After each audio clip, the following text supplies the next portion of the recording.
নির্বাচনটাকে যদি আমরা আদায় করে না নিতে পারি, এই সমাজ, এই দেশ সরকার হয়ে যাবে, বড় ধরনের ক্ষতি হয়ে যাবে।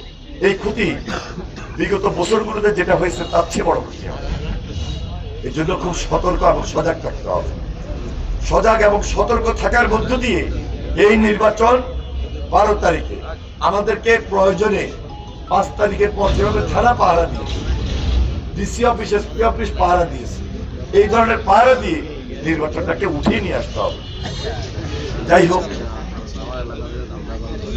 এই নির্বাচনের সঙ্গে আমার আপনার সামাজিক অবস্থান, আর্থসামাজিক অবস্থা, ন্যায্যতা, মানবতা, শান্তি প্রতিষ্ঠা করা, ন্যায় নিষ্ঠা, সমতা সবকিছু জড়িত। বিচার, সালিশ, দরবার, সর্বশেষ ওই যে ডেমোক্রেটিক রাইট যেটা বললাম, একটা গণতন্ত্র পুনঃপ্রতিষ্ঠা করা হলো সবচেয়ে বড় চ্যালেঞ্জ।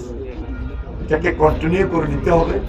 তাহলে দেখবেন আজকে এই সমাজে, এই দেশে যে অভাব অনটনের মধ্যে আমরা যেভাবে আছি, দেশের চাকাটা যেভাবে বন্ধ হয়ে যাচ্ছিল, এটা যেভাবে ঘুরছিল না, এটাকে ঘুরানোর জন্য এই নির্বাচনটা খুব বেশি জরুরি।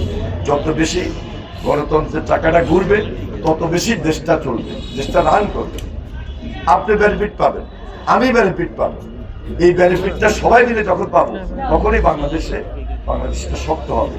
এবং সঠিক বাংলাদেশ গড়ার জন্য যে টার্গেট নিয়ে জুলাই আন্দোলনে আমরা অংশগ্রহণ করেছি, সর্বশেষ সেই টার্গেট আমি বুঝতে সক্ষম হব।